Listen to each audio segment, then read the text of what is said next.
Hello, happy Friday. This is Dr. Raj with Dr. Jess Shatkin today. This is the Happyness of Pursuit podcast. I'm a psychiatrist in Florida, uh, founder of Enhanced Psych Network. And today I got a very special guest, Dr. Jess Shatkin, a mentor to me from my time in residency in New York. Went to some ACAP, child adolescent conference with Dr. Shatkin's work on sleep that I still reference many years later. Wrote one of the books that I always refer to with parents I'm working with as a child psychiatrist, Born to be Wild. Dr. Shatkin, you were the child adolescent, also psychiatry head in the past, and I learned or interim back in that position again at NYU and a full professor at NYU, and you host your own radio show as well. So thank you so much for joining me. Thanks for inviting me, Raj. Happy to be with you. And I got my dog Thanks. right there Oh behind me yeah, on the beautiful couch. Dalmatian right there. And Yeah. is this your New York City place or your upstate Hudson Valley So place? I have an apartment in the city that I rent, and then I have a house that I own upstate in New York in the southern Hudson Valley, which I just love. So I'm up here about halftime. That's amazing. And I remember the last time we spoke, you told me if you were to do your own podcast, it might be about Hudson Valley as well. Yeah, I've actually had a thought because as I've gotten to spend more time up here, we've had a house up here, my wife and I, for 7 years, but we've been coming up here for weekends for 30 years, and there's a lot of richness up here, a lot of really interesting people, a lot of artists, a lot of uh, academic people. There's just a lot of people at weekend places, a lot of people live up here full time. A lot of people who've spent their whole lives here, families that are generation after generation. It just occurred to me that it's a very culturally rich area actually that I didn't expect. And so I always thought, yeah, maybe when I get older, I'll do a podcast up here or something like that. I have a studio that's right behind the computer I'm looking at right now because I make music and I put that music out under the name Dalmatian Smile, which is my band, but it's me, and it's rock and blues music. And I initially, It's amazing. so after I started doing the music, I was like, I got this great studio. I should do some podcasting. That's so incredible. I hope you do that podcast that kind of music sounds incredible. Are you on Spotify as well? You're in your band? Yeah. Spotify Awesome. and iTunes and wherever people get their music. Dalmatian Dalmatian Smile. Smile. All right. Beautiful. Yeah. And I'm sure it's a good contrast. Being in New York, I miss it sometimes. My wife's from Queens as well. Now we're in Florida. Yeah. Definitely Yeah. get a little more warm, a little more space, but miss the energy of the city. But it hmm does tire you after a little bit at times. So I don't know. Like, is this a good refresher for you when you get out of the city on the long weekend or weekend? Yeah, we got the house really because we'd been coming up here for years. My wife's family bought a summer bungalow in 1963 at a lake about 15 miles from here.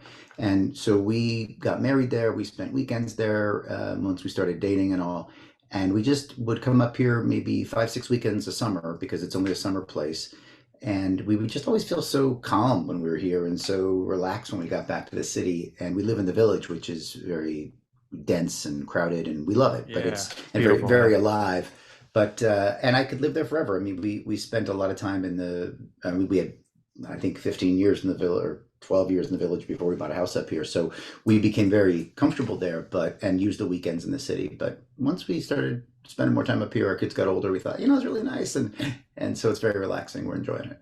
It does feel. It's a really lovely way to split the week. I feel very privileged Yeah. to be able to do that. Right. Right. And for those of you who even haven't lived in New York, as you've been at NYU for a while, I was there for residency. It could be pretty busy for psychiatry. And Yeah. NYU, I think, was like maybe the busiest psych ER. I was at the residency with the third busiest, and child as well. So tell me, like, what's it like been at NYU being a psychiatrist, child psychiatrist there? Uh, So what's been going on with the kids, like in terms of like mental health as well? So NYU is like most academic medical centers affiliated with many community sites as well. So we have our biggest affiliation is with Bellevue, and Bellevue is just 5 blocks from the main NYU Medical Center, very short blocks, very closely connected. So we have a great deal of linkage there, and all of our trainees and faculty spend time at both places. In fact, most of our child psychiatry services, well, at least the intensive services, the inpatient, the psych ER, most of that is at Bellevue. And then we have a much smaller operation, although growing, at the Children's Hospital at NYU. And then our big clinic is at the Child Study Center, which is away from the medical center, but it's NYU and it's a few blocks away. And then we have the state hospital and clinic affiliation that we have with Rockland County, which is 25 miles north, and everybody does some work there. So we have like many of these medical centers, a big branching system, and we're increasingly growing and connected. I think what's nice for the faculty and the trainees at our place is you get to work at NYU, which is a top-notch academic place. So you get good grand rounds, and you get good didactics, and you get good learning from the faculty who are researchers and clinicians on the front line of their careers and thinking clinically and academically. And then you've got this wonderful community sort of facing centers where you get to work a lot with people who are in great need. And so I think some of what happens in psychiatry, because psychiatry is so mental health is so complicated with many layers of social difficulties. So mental health problems exist. And then on top of that, you often add all the socioeconomic problems, the racism problems, the lack of access to services and education, the neighborhoods you live in that are unsafe and disorganized in many cases. And all of those can make it much worse for people. So that's a lot of the patients that we see, in addition to the run-of-the-mill psychiatric patients. But I think that having the combination for the trainees is particularly nice because on the NYU side, you tend to see more psychiatry in its natural habitat, as it is, the psychopathology as it exists. And on the Bellevue and state side, you tend to see more of those layers of psychosocial problems. And that's so important to see that and understand how that can make things so much worse for people. And the disadvantage for, I guess, some of the trainees is they end up doing a little more social work, trying to help people with housing and with food and things that are really basic needs. However, that's the reality of medicine. And so I think it's a really great place to be for all of us. So that answers that. What's happening with kids? You hear a lot about a mental health epidemic or an adolescent epidemic. I don't think of it in those terms exactly because of my public health training. And in my public health training, I learned that an epidemic is something you don't expect. And COVID was an epidemic. We didn't expect that. But the rising rates of mental illness in kids and adults, for that matter, has been coming for every generation. We've been studying it since World War II. Having said that, starting around 2010-11, we do see a bump or an increase. And so if you like, you can call that an epidemic, but it piles on top of what was already growing. And that is, higher rates of depression, higher rates of anxiety. And in 2010, we got a study from the NIMH, a very nice study of about 10,000 adolescents throughout the country, a proportional study, so a really nice representative study of our population showing that 32% of our kids during those high school years, 13 to 18, meet criteria for an anxiety disorder. Maybe half of that is something like a phobia, and so that may not be terribly severe, but half of that is much more severe, OCD, that is obsessive compulsive disorder, that is really disabling for people, or panic disorder or something. So we're starting to, again, see higher numbers even before we had this bump in 2010, because the data I'm referencing come from a few years before that, and even though the paper is from 2010. But the big issue that starts to happen around this last decade is most people think social media driven, or at least complicated by social media, that you have much more fear of missing out, FOMO, when you know that your friends are doing things that you're not invited to or think they might be. And you feel that then there's bullying online, and you feel left out of things constantly. And a lot of that is, most kids probably can tolerate that pretty well. It's uncomfortable, it's difficult, but they can get through it. But there are some kids who are particularly vulnerable, and I think that this really works against them. So I think the big message about the numbers and where kids are at today is, I think that the most important thing that parents can be doing, well, maybe not the most important thing, but one of the most important things that this generation of parents can be doing is really knowing what their kids are doing online, having some limits around it, and following through with that. And that's very hard. So easy to say.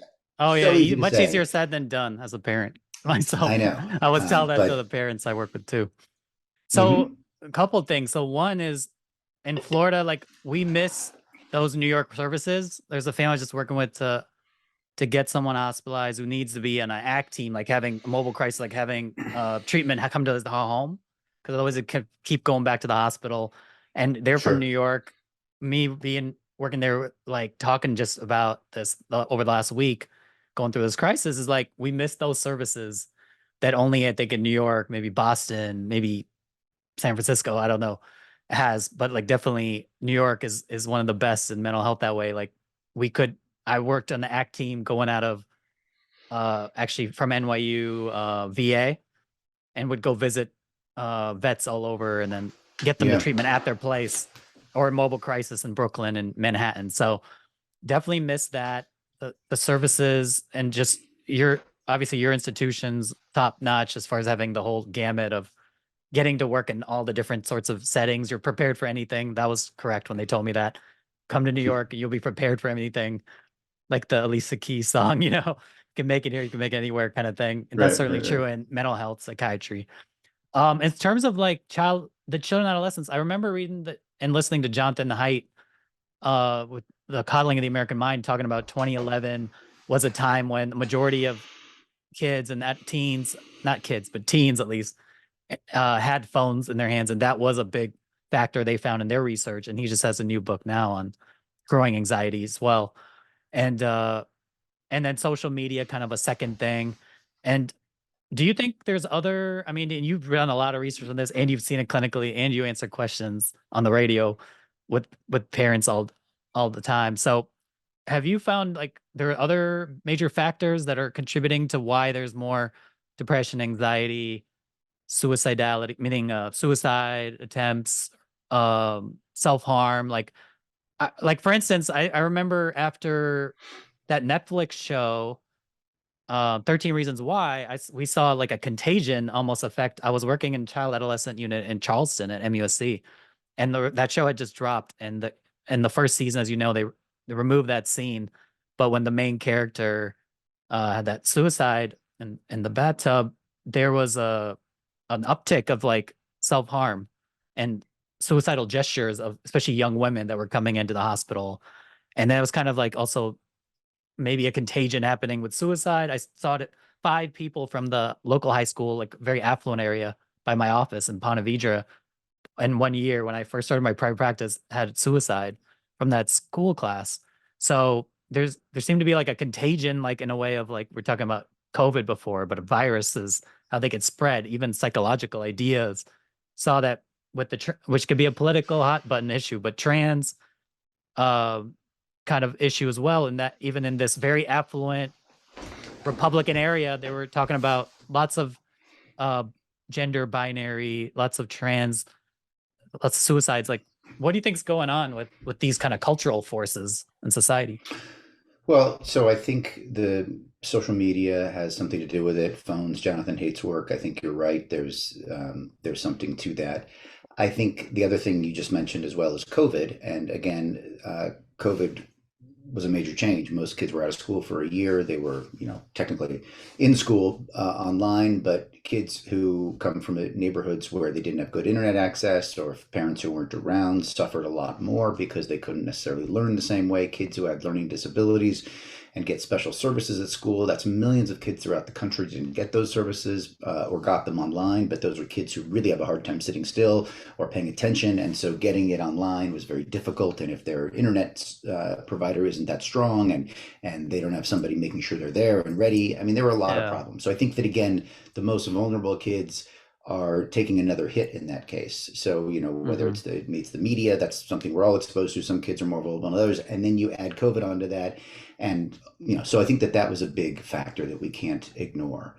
Uh, I think that there is, I mean, you sort of riffed into the suicide contagion. That's a real thing. And we know about that. We've known about that for years. And when we do see a suicide or a hotspot of suicide, we get very cautious and thoughtful about how to manage that because part of what the fantasy of suicide for some kids, again, certain group of vulnerable kids, is that they see someone die and there's a memorial, or they make a big deal of Yep. it, or they talk a lot about it, and they think, oh my God, nobody knows how much suffering I'm having. My life will be better actually if I end it. And then people will know and they'll learn about me, and they'll, so we try not to have these, gargantuan, grandiose memorials when kids die like that. I mean, the families can do as they wish, of course, but we try not to host a big featured exposition of their life at the school, because we know that that actually does incite other kids to engage in that behavior. We don't deny that this happened, but we acknowledge, and we acknowledge later, some months later usually, or some weeks later, we talk about it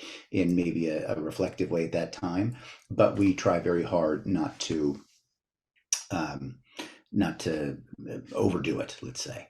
Other Mhm. factors that might contribute, I think that there's, and I don't know if these are notable enough by in the last 10 or 15 years to have made a difference, but I know that kids feel increasing amounts of competition in the work world. I think the economy scares kids. We had a tanking in 2008. I think that made parents nervous. I think that makes kids nervous about getting into the right school and getting the right education. And I'm very much against that way of thinking, but I think that that's how a lot of people think.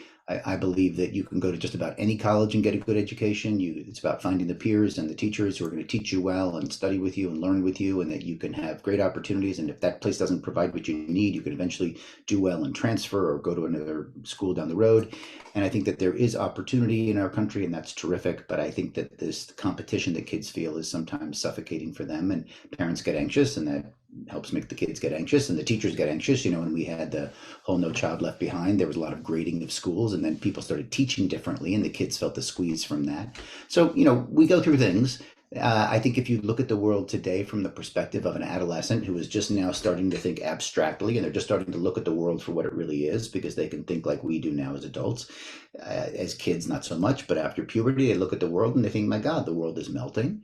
The temperature Mhm. is going up. There's people are at odds about how to handle not only the temperature and the climate crisis, but also, I mean, just look what's happening in our political world these days. And the states are at odds with the federal government, and then the president and the nominee are going at it. And we've got war in Israel and Palestine, and there's so many complications. And it seems, of course, there's always been this. When I was a kid, we used to have to get under our table. I grew up in California for a possibility of an earthquake, and we had earthquake drills, and then we had nuclear drills in case the Russians sent over a bomb or something like that. And Mhm. Russia's at war again in Europe. This is the biggest war in Europe since World War II. So, there's a lot that I think makes kids anxious, and I think that parents Mhm. have a role here in helping their kids to process this and think this through. Schools do too, of course. Mhm. But I don't think that, when I hear kids say, well, I'm not going to vote anyway, it doesn't matter. I find that really discouraging. And there's always some people who say that. But I think that, young adults, I hear that from college students sometimes. I think it Mhm. really matters that we stay engaged. How much do you think parents can do to help? Obviously, I try to tell parents sometimes. I don't know if you've heard this as well, or you actually probably know for sure. I just maybe heard it, but maybe the most anxiety provoking and relieving thing for parents to hear sometimes, because they're like, "Am I screwing up my kid?" Is like they just need to keep their kids safe, like try to put them in a good, safe neighborhood, provide those limits, like you said, hopefully positive reinforcement. But a lot of it's who they're hanging out with, so that's maybe they could determine by what zip code they're in, and right, uh, which schools the kid go to. But getting to know their kids, schools the kid go to, but getting to know their kid, getting to know their parents, ideally, right? Like kind of like that community policing, so to speak, thing.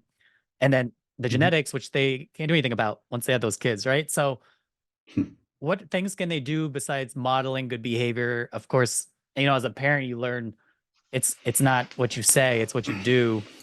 As much as you want to say, do as I say, not as I do. If you're on your phone all the time and then saying, don't, you can't be on your phone, they're going to see like, this is what daddy's doing, right? Yeah, Or mommy's doing. absolutely. So, Absolutely. what could we do to help them have the best chance to kind of go through, especially adolescents? You wrote a whole book on adolescents, you're expert there, through a very tough time for all of us, or most of us, the best possible way. Like, what kind of things can we Well, do as yeah, there's a lot, but a few things that I think parents would Oh, be excuse wise me, to we keep in lost the mind. audio. Can you hear me?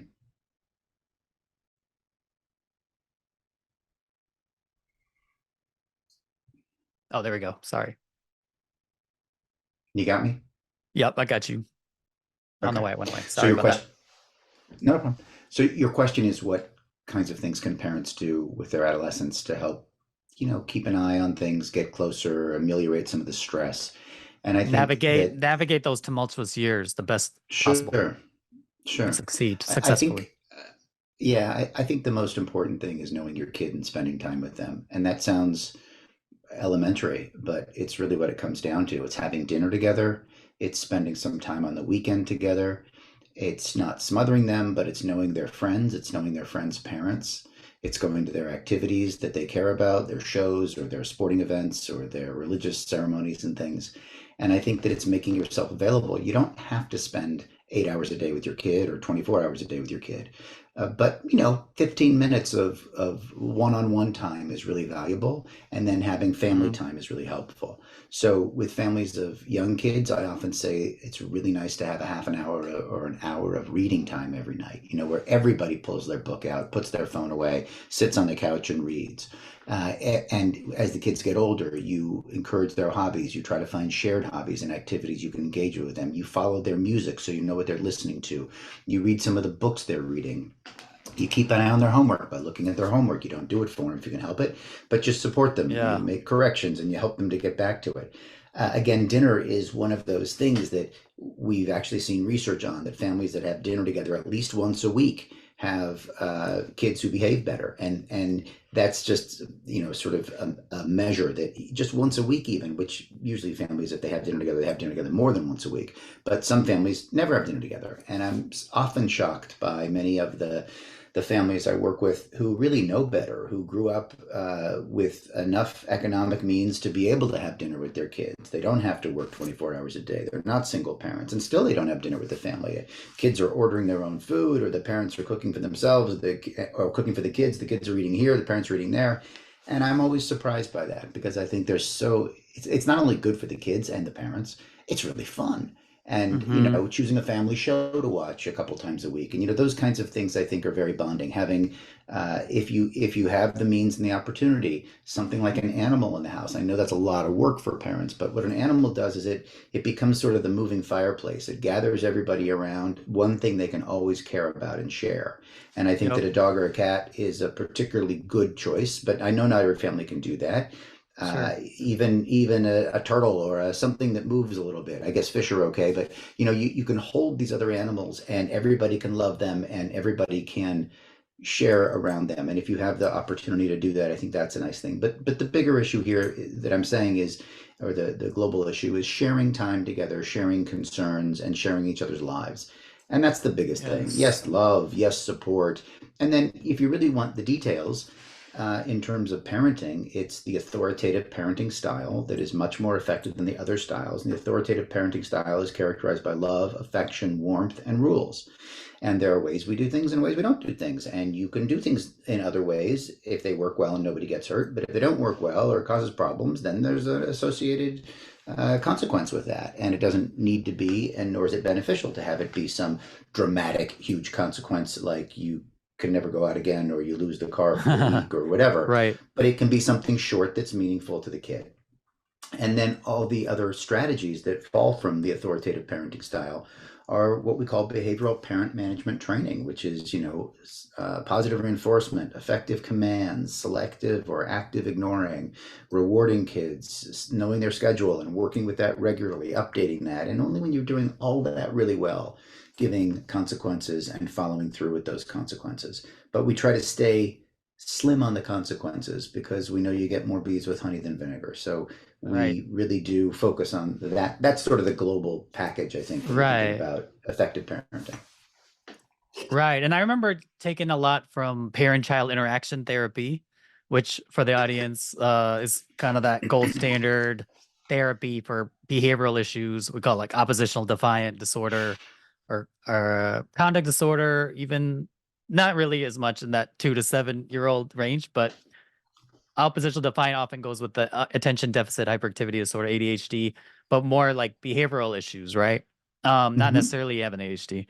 And then we would work with the parents about like this vicious cycle they're on, which is like I always remember kids would rather have negative attention than no attention. Right. So they would act out often to get attention, especially if they're not getting that connection time with their parents. So one thing you could do is institute special time, 10 minutes a day, each parent with the kids, and try to work on these pride skills: praise, reflect, uh, imitate, describe, enthusiasm, right? Um, Hmm. and like, but you can adapt that even for your teens. Spend that time together. You maybe, oh, a mom takes their daughter to go get their nails done, or you actually sit and play those video games with your son, and that's when they talk. Like, you will adapt it. I have a 5 and 6 year old, so I could still do the basic parent-child interaction therapy stuff, like dollhouse with my daughter or puzzle with my son. And sometimes I will turn those levers when like they're acting out a little more. They've been maybe too much on Hmm. iPad. Hmm. See, so I know how tough it is to regulate those screens, because even my Hmm. kids, like, they want to go on the iPads, and we sometimes, like, my wife and I want time together. We'll Yeah. do that babysitting with it too. So I get how tough that could be. Um, I Now, think that one of the things I often say to parents is kids, I mean, look, if you have an iPad and you're in a long car drive and they need to do something like watch a movie because it's, 6 hours in the car and that's going to keep things quiet and calm, understandable. Or the family's watching a movie together, or you have work to do and you can't be with the kids right now, and so you want to settle them down.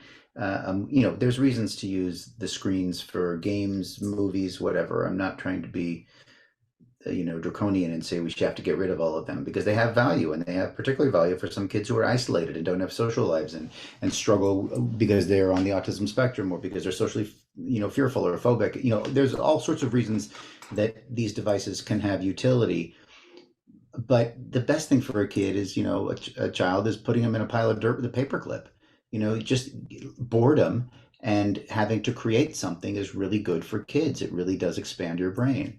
And we know that this is how people learn. They are presented with challenges when they're sitting outside and there's just a bit of grass and a bit of dirt and there's a rubber band in their hand.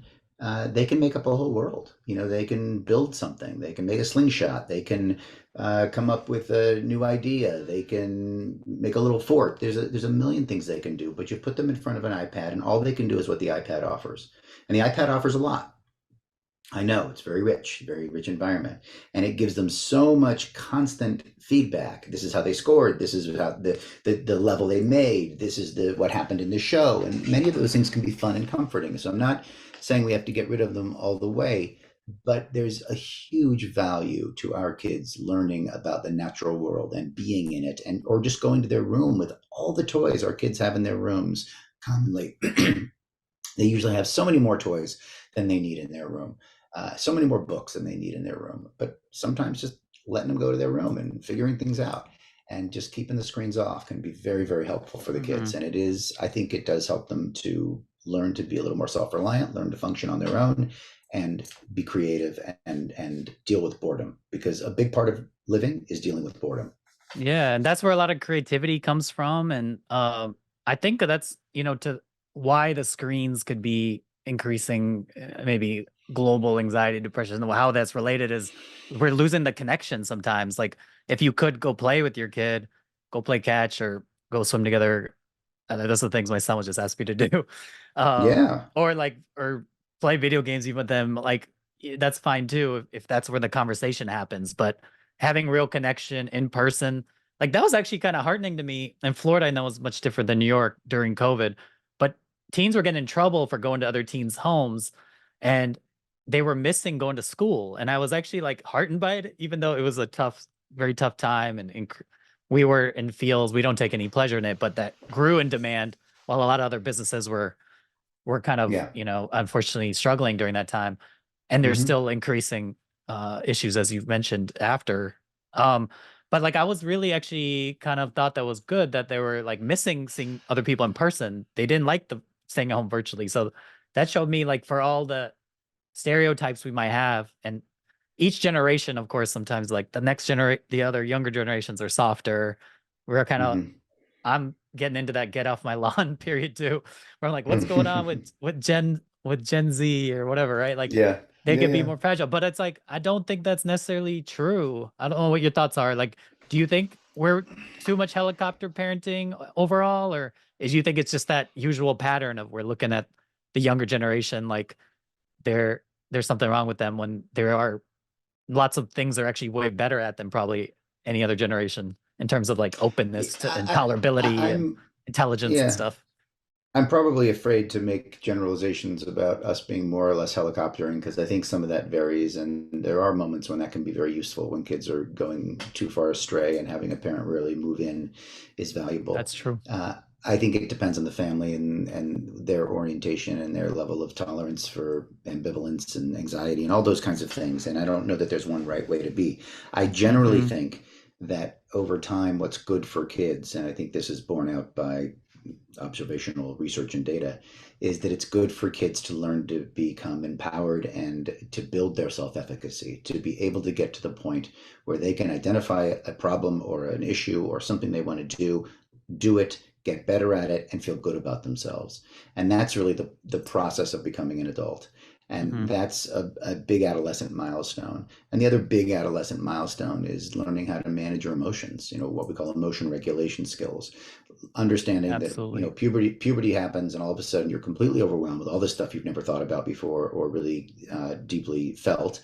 And now you're feeling it intensively and you're feeling ill at ease with peers often and teachers and parents and everybody else. Your body's changing, it's uncomfortable.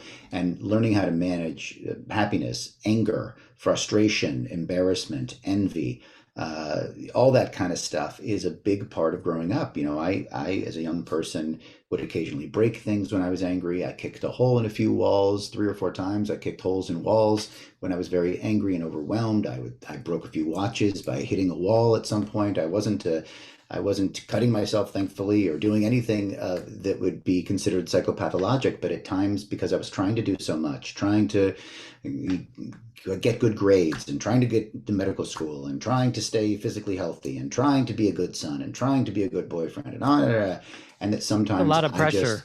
Hmm. trying to get enough sleep, and all those things. And sometimes you get overwhelmed, and I would sometimes blow a fuse. And usually I would handle it constructively by running, I go taking a jog or playing basketball or writing a song. I like to play music, whatever it is. But sometimes in the midst of a moment, would just kick a wall. And that I think probably a handful of times I did things like that, and that's learning how to manage your emotions. That wasn't a good moment for me, but this is the process people go through. Ultimately, made a lot of changes in my life as I aged. I got to exercise every day. That really helped me. When I exercise every day and get outside every day, I feel much better. Hmm. And now we know, in fact, we have data showing that exercise is as good a treatment as medication or psychotherapy for mild and moderate levels of diagnosable depression and anxiety. Exercise really matters. You have these endorphins that make you feel better. You have this feeling of accomplishment that has occurred. You work off some of that tension. So many good things happen You when you sleep better. exercise. You You sleep sleep better. better, you eat more healthily Better. usually, Hmm. and It's keeping your you from body. doing other things, like keeping you out of Yeah, trouble, so to speak, for that or yeah. unhealthy, So maladaptive coping.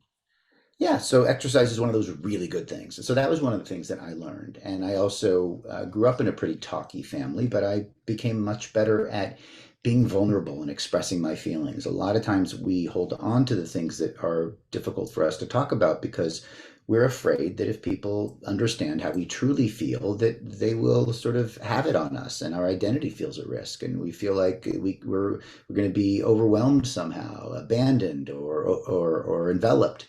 And so we tend to hold on our feelings very closely. And I became more brave about sharing my feelings. This started in high school and it went through adulthood. And as part of my training, I had 4 or 5 years of twice a week psychotherapy. It was really helpful. And I got to the point where I've gotten pretty good at recognizing my feelings and acknowledging them. And I have my moments when I'm not, but generally speaking, I am. And that really helps. And those are milestones for everybody. Learning how to Hmm. recognize your emotions and deal with them, and learning how to establish self-efficacy. I went to college. I got a C in chemistry. My dad said, "You're getting a C in chemistry. I'm not paying for college." So I had to start paying for college and taking on debt and working full time or part time. I'm sorry. Well, I paid for college, and then I went to grad school, and then am I going to be a doctor? That's self-efficacy, going through those struggles. And when you talk about helicopter parents, what concerns me is that we don't give our kids the chance sometimes to fail. And I think that for those parents who don't, there's a message there. I think it's really good for people to fail sometimes. You don't want them to fail like have a drunk driving accident or, drop out of Hmm. school. But sometimes a C or a D is not a bad thing. It really can Yeah. actually motivate somebody or at least let them reckon with what they've got to do if they want to see that change. And I think that sometimes, I'm a college professor at NYU, and the students, it Yep. seems like sometimes some students are comfortable with not really showing up too much and being in class. But then when they get the grade that they've earned, a C, a B minus, a D, they become panicked and now they want to change everything. Oh, can I go back and make up that work? Can I do this or that? It's like, no. And that's the best thing I can do for you is say Right. no. And that's hard to do. Failure, or you could look at it like attempts, right? Like, and I was kind of always taught like it's not failing until you quit, as long as you No, keep learning, growing, that's a or nice way to think learning, about it. or I mean, Yeah. some things, even it depends, right? But some things you might drop. It's not quitting necessarily. You're making an adjustment. You're making a pivot, in a smart way.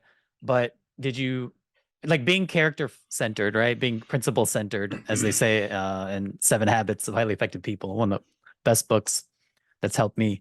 Uh, and also like, did you do your best? Did you do the right thing? Like, I'd rather you did your best, and because this, if you're like, I just want to perform, right? Which too much competition, that is the kind of thing that might lead people. They might cheat. Look at their friend, if they get their friend at the exam in advance, they would do that wrong thing because it's like, oh, it's worth it, and justify the means. And it's like, you would rather they fall. It's not the end of the world. It's going to make them stronger. They build the calluses on their character, right, and grow. What can you learn from this? And are you just doing your best? And are you learning, right? Yeah. It's great. So, your book, Born to Be Wild. I love the introductory quote you put in there by Anna Freud, Sigmund Freud's daughter. To be normal during the adolescent period is itself abnormal. And you really dove in there on teens, and you've worked with them as a child psychiatrist, as a parent, because your kids are now grown, with your NYU students. And I love the part, and I'll sometimes bring it up to parents when I see families as well in my office, when they think their kids are, they're saying kids think they're invincible, and I'll be like, no, they don't think they're invincible. From your book, can you tell us a little bit how the kind of things because they're so funny, the stories to me, like I laugh aloud. You talked to your daughter Parker at the time. You talked to NYU students about, and you asked them some questions that made you learn that they don't think they're invincible. Could you talk a little about Yeah. that? Because that was great. Sure, sure, sure. So thanks for talking about the book Born to Be Wild. It was really fun to write. It came out 7 years ago. I learned so much in the process of putting that together, and driven by I think my clinical experience and my teaching experience with college students and my love of adolescence.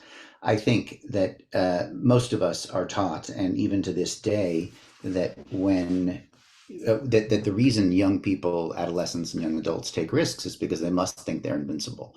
And this was a theory that was proposed in the 60s, but it resonated with people. And it was probably what people have thought for generations, because how would you otherwise imagine that, chasing after a wild boar that's rabid, or something like that would make sense? And in the modern day, driving drunk, how is that possibly sensible? Right. Having unprotected sex that could result in pregnancy or a sexually transmitted infection. Why would you ever think of that? And so our assumption has been that young people must think they're invincible. Otherwise, why would they do that? And so our programming around this has been to constantly tell kids, you're not invincible. Don't you see driving drunk can cause accidents? Don't you see texting and driving can cause accidents? Don't you know that you can get someone pregnant? And so our kids have been listening. I mean, God bless them, they listen to us. And so when you ask a child, an adolescent, what's the risk of pregnancy from one-time unprotected intercourse, or what's the risk of transmitting HIV from one person to another? They give you these phenomenally high numbers because they've been told by their teachers, by their schools, by their parents that these things are risky, and they believe us. And so they will tell you that the chance, likelihood of a pregnancy from one-time unprotected intercourse, most kids will tell you, kids, by this I mean adolescents 14 to 25, will tell you 90% plus. And I do this in my class at NYU, and people always, the numbers are phenomenal. That's What's the crazy. likelihood of getting a sexually transmitted infection from unprotected intercourse one time with somebody? The numbers they give you are many thousands of times higher than they actually are. And this is because they've been listening to us talk about this. So Right. the take home point is they're still doing those things and they believe the risks are very high. So they actually don't believe that they are invincible because they think the risks are really high. They do these things for other reasons. They do these things because they were born to be wild. They're evolutionarily geared to take risks at a certain Right. age because they get great reward from that, because they feel competitive with their peers, because they want to bond to certain groups and not with others. They do it because they're underslept and overcaffeinated. They do it because they're drinking or using drugs. There's all sorts of things that contribute. And the book is really about identifying those things and then dealing with those things. What your kid thinks about the likelihood of pregnancy is really irrelevant. I mean, if you want to talk about the cognitive piece, then the answer is, I mean, the likelihood of of pregnancy from one time intercourse is 5%, but most young people think it's 90, 95%. As you get older, you're like, wow, a lot of my friends aren't getting pregnant. It must take a Yeah. while. But you think when you're young that it's really likely. And so the answer is not to tell them necessarily it's only 5%, don't worry. The answer is it only takes once. You want to help people think in absolutes in the way that adults think. Adults think that they break down everything into its component parts and that we analyze every situation. But for those of you who are friends of, or fans of Daniel Kahneman and his work on Yep. Thinking Fast and Slow, which is his well-known book, he's a Nobel Prize-winning Incredible. Yeah. psychologist who got a award for behavioral economics, which is the field of Yep. sort of decision making in people. But the idea here is that you really just want to make it really simple for people. It's yes, no, stop, go. These are Mm-hmm. called Black and heuristics or white. rules of thumb, Mm-hmm. black and white. Mm-hmm. And adults, even though we think, because we're so smart and so educated and so aged, we think that we actually break all these decisions into their many component pieces, but we don't. We kind of go on these rules of thumb that we've learned. Do you have affairs? Well, you're either the kind of person who has affairs or the kind of person who doesn't have affairs. And most of us don't sit and ponder, I got an opportunity right now. Should I? Shouldn't I? Should I? Shouldn't I?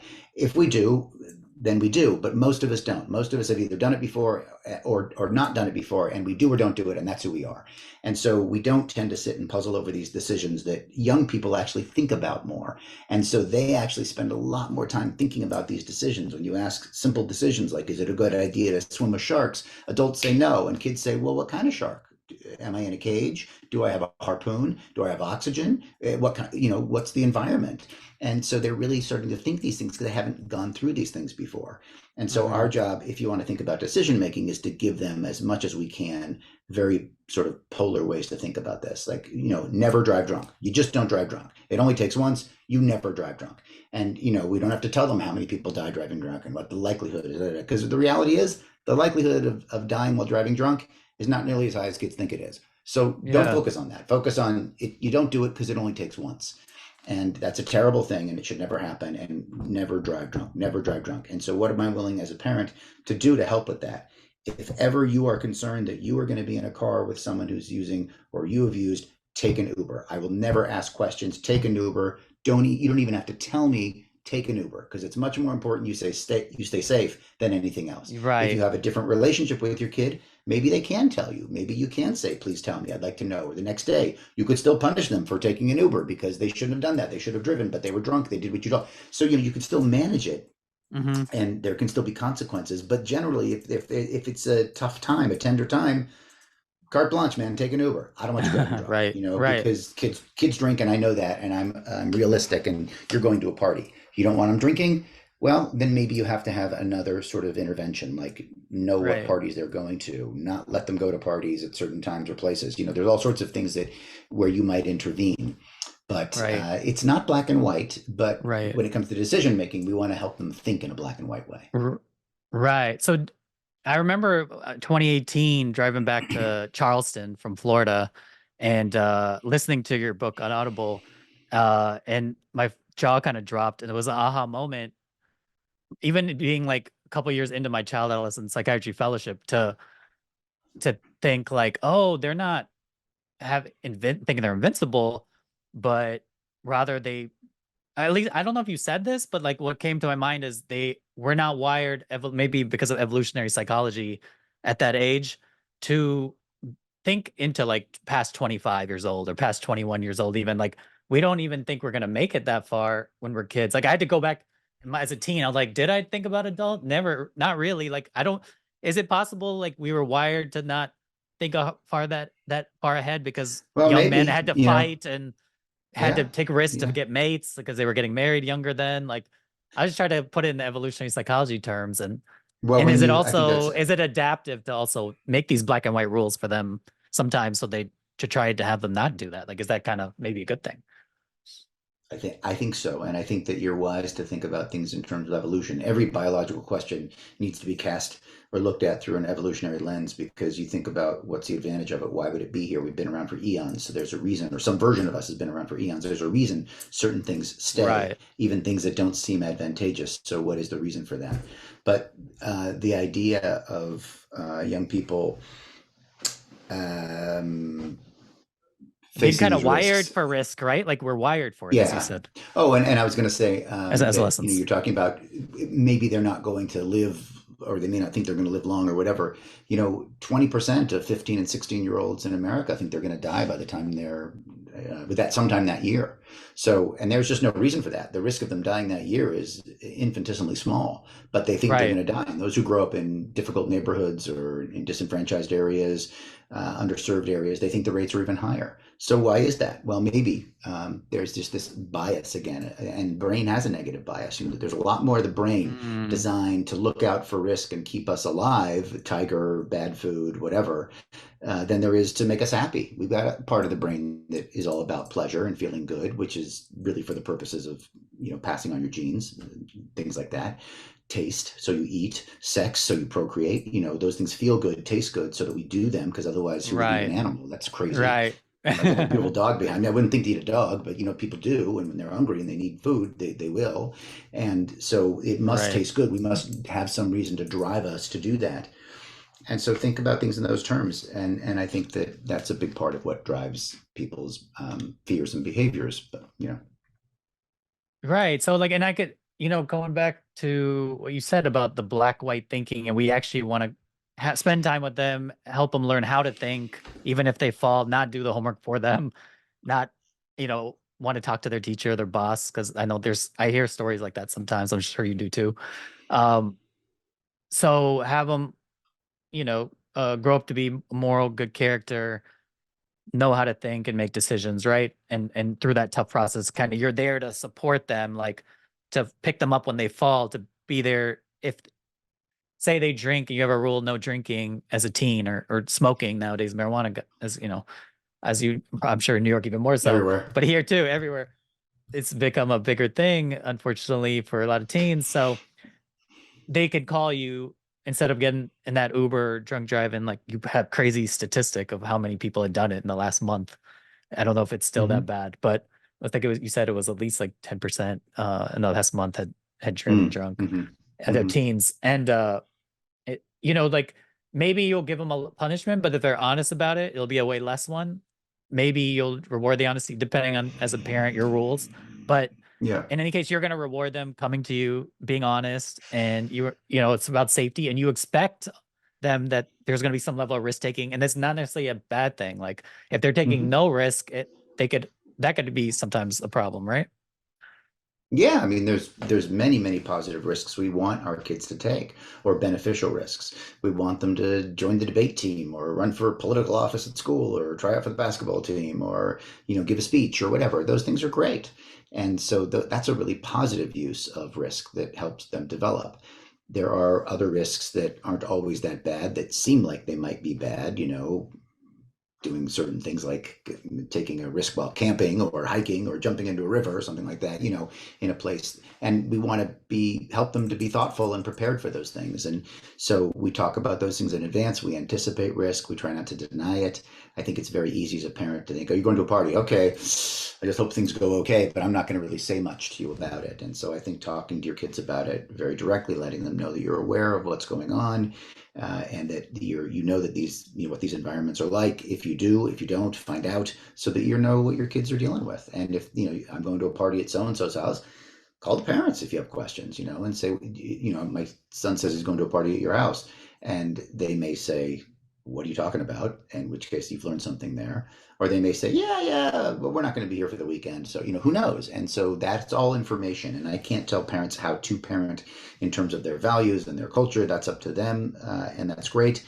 I can tell them the skills and the techniques that are effective if they run into troubles. And in general, the things that we know result in kids who tend to do well and be happy and go out of college and not be on welfare and all that kind of stuff. So there are certain things we can imbue in our kids and we can help structure, no matter who we are, that are very helpful. When your kid drinks, when your kid does whatever they do, if they do, that's more of a family and personal decision. But I will say that when you think about those things, we don't have a tried and true mechanism for teaching kids how to drink or teaching kids how to engage with substances. We just don't. They're available, they're legal, they're increasingly legal, and even when they're not legal, they're available. And rarely, unless you're selling large amounts, are you subject to any real criminal consequence. So these things, I think, are in our world, and we need to be thinking continually as a society: how do we teach people to drink? Do we just say no, no, no, no, no till you're 21, then the gates are open, or do we say, well, you can have one drink in a 24-hour period at 19, and we give you a special card that gets swiped or something? Do you get two drinks under some sort of supervision? I mean, what do we do? I don't know, but we don't have something. And Right. ideally, I mean, my sort of fantasy is that everything's legal after the age of 26, because then it doesn't even matter. Because if Right. you haven't tried a drug or alcohol by the time you're 26, the chances of you trying something are really, really, really small. So if we could Right. make the legal age 26, I think there'd be a whole lot less policing and problems to manage. That's, I know, unrealistic, but because everything probably shouldn't be legal. But the idea of pushing that age, Right. not lowering it. Many people think that lowering the Yeah, age that's is smart. more health promoting, but lowering the age is not health promoting. In every country where the age of drinking, let's say, is lower, kids drink more. In every country where we Mm. don't police cigarette smoking, kids smoke more. These are major preventable causes of death and disability in our kids, and some of the biggest in the world. Smoking is the greatest cause of death that's preventable in every single Western country. So, Uh-huh. Uh-huh. there's a reason for that. Yeah. I kind of wonder, going back to kind of like evolutionary psychology in America. I'm sure you've heard this a lot before too, even though we want to raise the age. And I tell kids too, like if they're smoking, they're like, I was like, all right, they want a card when they turn 18, a marijuana card in Florida. And it's like, try to talk to them like, can you wait till you're 25 or 30? Because I know they'll make better decisions. They Yeah, want, just trying to push it off, like, because your brain's still developing, it's still growing. Can you wait till then? And yeah. that sounds a lot better than being like, no, you shouldn't do this. That's bad, right? Like, that just you sound like their parent. They're going to want to do it more. So, Yeah, I mean, you got to know your kid and decide whether. I mean, you can have these sure. conversations and they're very rational, and the kids can be very rational, but the reality is they have other things on their mind, like their friends and what other people will think of them, and there's all sorts of Yeah. reasons that It's a lot matters of to them. pressures. Absolutely. Yeah, They and want to and fit it's in, right? Like, that's the most important thing often for teens. right, and it's important for parents to understand, which is again why I wrote the book. It's not just that they want to fit in and they're just a difficult kid who wants to fit in. It's that their levels of oxytocin that their brain is bathing in are higher than they've ever been or will ever be again. And oxytocin drives this sense of I got to be a part of a group and keep this clique. These people are going to help protect me and stay with me, and I'm going to be able to. This is be my clan, and these people I got to stay away from them. That's what these neurochemicals do to us. And dopamine levels go higher, which makes risk more reinforcing. And testosterone levels in both boys and girls goes higher, which makes us more competitive. I need to get the best nesting area. I need to get the best mate. Why are we so drawn to the most pretty person? Because the most pretty person makes us think that they're the most fit mate for us, the Or most fit, the fertile. most Yeah. attractive, the most fertile, the most likely to have Right. good babies. So we become We're desperate for those wired. things. Yeah, Hmm. we're wired that way. And I think it's really important that we understand that as parents, because then we can be more empathic to our kids while still setting down rules. And 201, I don't know a single kid who was aged when they had a reasonably, I don't mean a reasonable and moderately strict parent who didn't say, my parents were great, because they kept an eye on things. They knew what was going on. At the time, they fought back. Maybe they even knew that they didn't want the parent doing this. And I guess I wouldn't say I'm a terribly strict parent or anything like that, because I let my kids do all sorts of things that maybe put them at risk in some way, not knowingly, not intentionally, but things happen. But I think that the knowledge of what the brain is going through at that age is really helpful in terms of thinking through how to help your kids and how to help them stay safe and how to help them grow up effectively and feel comfortable. Hmm. So you have a serious radio show that you host, sounds like an amazing dream job, like Fraser Crane from Frasier. That might be, is it? And so is it like that? And what's kind of maybe some of the more interesting things that have happened on the show for you? Interesting So I've been doing questions this or for, anything stand out to you? yeah, I've been doing this for 16 years, so it's pretty regular. I used to do it on Friday mornings, but Friday mornings became inconvenient for me, and that happened around the same time that the Sirius XM satellite radio that I work with decided to expand their programming. So they offered me another time, and I have now a show on Thursdays, 3 to 4 Eastern, and that's a call-in show. It's the entire hemisphere. People from Mexico through Canada, all over the U.S. can call in, and it's available online. So anywhere in the world, I've had people call from Germany, but people call in, and it's a open hour. It's called About Our Kids, but and I am a child psychiatrist, but I'm also adult psychiatrist, and I would say half the Right. questions are around adult things or adult children. Grandparents call in, or parents of their kids call in and say, "I'm not sure how to deal with whatever." I think that it's interesting. I don't get that many medication questions uh, because not that medication is always straightforward or easy, and sometimes I get medication questions, but I think it's like 15% of the questions are like medication related. Most of them are about the kinds of things we deal with families. My son uh, won't let me see my grandkids. And then, what's the backstory? What's going on there? What do I say to him? How do I manage it? My daughter is bipolar and won't take treatment. I finally had to kick her out of the house, and now she won't talk to me. What do I do? A lot of that kind of thing. My husband is abusive, and so these are the kinds of things that I end up working with the folks on. And so it is. I never watched much of Frasier. I know the show, and I know it was funny, and I know that he was a little Mhm. bit of he was a little goofy in some ways. I think he probably Right. said pretty good things, but it was whatever. It was a sitcom, but Right. I often have between 5 and 20 minutes with a caller. It's an hour show, so it doesn't go on forever. But and people email, and sometimes I can answer those questions quicker. I really enjoy it. Interestingly, that when I ran the show with a colleague on Fridays for years, I didn't. I stopped enjoying it after a few years because we got limited numbers of phone calls. We did a lot of interviews with people about their books or their things, and it was interesting for a while. But then it just, I don't know. I became less. I did it. I still did it, and I was engaged. But I felt like the most useful parts of the show were talking to people who called in. And when I got the opportunity to have my own show, I said, I just want to do phone calls. I mean, I almost never interview anyone. And it's not that, and I appreciate today's interview, and I'm not casting dispersion on interviews. I said earlier, I, enjoy doing a podcast one day.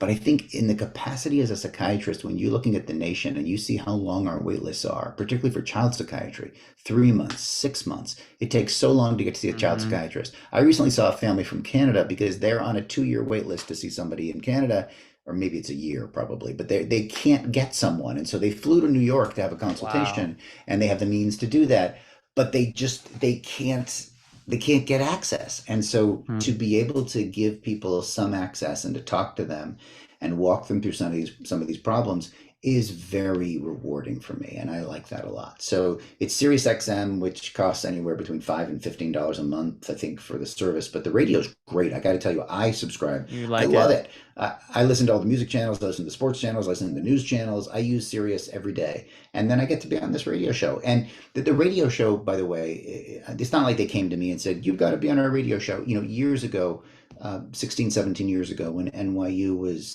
sort of, I don't know, looking at how they're going to brand themselves, they, I think, had a conversation with Sirius, and I'm not sure. I think Sirius reached out to NYU. I'm not sure, but somehow the medical center at School of Medicine connected with Sirius XM, which is in New York, and they had this idea together to do some sort of a show. So they have shows every day in mental health, 5 days a week, but then other days, orthopedic surgery has a show, women's health has a show, sexual health is a show. They've got like 30 shows, and then they run them on demand, and they are available. We have a separate mental health channel on Sirius as well, which is replays of all these shows and cataloged access. So I think it's great public service, and I think that most medical centers are trying to advertise their services in some way because there's a lot of competition. I used to read in the New York Times hospitals from out of state saying, "Come to to us for your care in whatever, cancer, orthopedics, whatever. Hmm. So I think this was NYU's sort of Yeah, it's a good outreach. means. But What what yeah, it is what good time outreach. and what time and day is it on and My channel? show is my show is Thursdays, 3 to 4 p.m. Eastern. So wherever you are, it's live Okay, from 3 to 4 p.m. The perfect. channel is called Doctor Radio. It's 110, Okay, and perfect. there's on demand. So if you have it, it's also on demand afterwards. So we'll put that in the show notes and we'll the link and also you guys know to call in on Thursdays for Dr. Radio for Dr. Shatkin. Is there one particular question maybe that stands out to you that was like very interesting, you think? Maybe From the stumped you? radio? Yeah, from the radio? Or No, question? I mean, it stumped me, sure. Right? There are things that I don't know the answers to, and I try to be straight about it, but I try to be helpful in pointing people in a direction. Uh, and the questions run the gamut. I mean, they're all the kind of questions we see. I gave an example of lots of them, but they're complicated questions. The other day I got a question from a woman who called and said, "We have a 3-year-old daughter, my husband and I." She called from Canada. I have a 3-year-old daughter, and I think it was the last call that I took that day, so it's on my mind yesterday. But I have a 3-year-old daughter, and my husband, and she has special needs, and I'm very available for her and work with her. And my husband is less sensitive. He gets very angry, and he often yells at me in front of her, and he's very demeaning to me. And she starts to cry on the phone, and she says, "This is very hard for me. I feel like I kind of want to leave him, but I'm afraid to leave him because Hmm. uh, then we'd be divorced, and then he would have custody of our daughter, and I don't think he's very good with our daughter, and I'm not Hmm. sure how to be helpful to our daughter, and so I stay in this relationship which is demeaning to me. And meanwhile, I see our daughter at preschool starting to yell at other kids, so she's role modeling. She's seeing what's being role modeled at home. So Hmm. that's a multi-layered Oh, question, Raj. You so got a woman who's in yeah, a so marriage much. a woman in a marriage who's not very happy, that she feels is not good for her, but she thinks it might be better for her child to stay in this relationship than to leave this relationship. And there's questions about that too, of course. I Such a don't know what the tough husband radio thinks. question. Wow. I'm only getting one side of the art Right. of the story because I'm only getting the mother's side. But I'm sure she's got a lot of points in her favor here. This sounds very complicated. The kid has special needs. And this is the kind of stuff that you and I deal with every day. These are very hard questions, and it's not just like take more Prozac. That's not the answer. Yeah. So, So how long are you able to spend on a question like that? Because I mean, there's like, if this parental conflict is hurting the girl, like, what's her take? Like, there's so many different layers, as you said. yeah, yeah. So I Uh, spent 15 or 20 minutes with her. okay, okay, The good. the longest I can spend with someone's about 20, 25 minutes because there's a break in the middle and it's an hour-long show. But, Yeah. I hope I was helpful. I tried to be helpful. I tried to parse the issues with her and to talk about the various aspects of things. But that's a not uncommon and very complicated question that those kind of questions I get every week. And so it's really interesting to me. I mean, I learn from the show. I learn from Yeah. trying to help people and their responses, and people bring things up. And sometimes I'll say something on the show that somebody will, uh, I don't know, think I didn't give the right answer. And sometimes professionals will write me by email and say, "By the way, I heard you on this answer, and I think this might be a better way to handle that. And if you want to have me on your show, I'm happy to be on your show." And I appreciate that. I mean, I get that. People are interested sometimes in correcting, and I'll write back always, and I'll say thank you. Here's what I was thinking, or I wasn't thinking, and I'll read that, or I appreciate that, or whatever. Whatever. Oh, I that's nice of mean, you to reply. yeah, I try to reply. Yeah. You're like, I'm happy with my show. Thank you. And we all gotta have different takes. There's different ways to skin the cat, and we Yeah, all come from yeah, different and places, and right. well, But we're all sometimes, learning, and we're all learning and growing too. yeah, yeah. I remember that. We talked about parent training earlier. About three Right. or four months ago, I had someone a parent who called in. And I was asking about the problems with their child and how could it, the tantruming's going on and what can they do. And I think in this particular, I talk about parent training a lot on the show, and I go through it almost every show in some way because it's relevant. But in some way, I answered this question by focusing on the child more than the parents. And so I think someone who heard the show that one time wrote in to me and said, "You got to tell them about parent training. We have a program where I work and I can come on your show and I can help you with that." And I think that you need to understand that's the best way to help parents with tantrums. And I said, "Oh, I'm thank you for pointing that out. I appreciate that, and I'm aware of that. I didn't focus on that in this particular call because I think I had focused on it earlier in the show on that call, and also I think the question that was being asked demanded me to think more about the child in this case, but I appreciate that, and you're right. And I maintain a lot of humility, and I think that that's so important in our work, because none of us knows all Yeah, the answers, and none of us absolutely. really knows what goes on in someone's home except for what they tell us. And the reality is, a supervisor told me this years ago, and it'll always be true, that the best tell of things is not what people say. You said this before. It's behavior, A, and B, you only know what you see. I Yeah, only know the behavior that I witness. Everything else is hearsay. They right. tell me that the husband does this, but I don't know what the husband really does. That's what you're saying. Until I talk to the husband, until I'm in your home, I don't really know. And that's a limitation of what we do. So we're trying to do the best we can with in many cases, not enough information. Yeah, it's And the often like radio the radio detective illustrates that. work. It's Yeah. often feel like detective work because they're like trying to get the collateral sources, Yeah, yeah, yeah. yeah, all that, right? And it's fun. That's Yep. a fun part of it. For all the tough part of doing child adolescent family work, that's getting everyone on the same page as much as possible. You could change the course of that child adolescent's life, perhaps, and family's life trajectory, Yeah. intervening Yeah. early. And Yeah. I just want to really commend you and thank you so much for joining me, but also for your public service, but with your books and academia, training the next generation over and over, getting Yep. that kind of answer out to the world on Sirius Radio, like that helps so many people. So you're able to reach all those personal mentorship, training the next generation of child adolescent and and psychiatrists, generally psychiatrists. So if you want to be found, is there anywhere people can find you that you would like? And your Sirius Radio show is one. Buy the Yeah, I'm book. pretty Google. Buys Born to Be Yeah, buy a Wild. book. I got a couple of books. I'm pretty Googleable. Yeah, that's it. I have a website, but I honestly don't tend it very well. So. In your music on Spotify. I think Oh we yeah, can come that's the find you thing. there too. Music, Dalmatian Smile. Yeah, that's fun Yes, for me. your band. Last Thanks, man. question. Yeah, thank you. Last question from the last guest.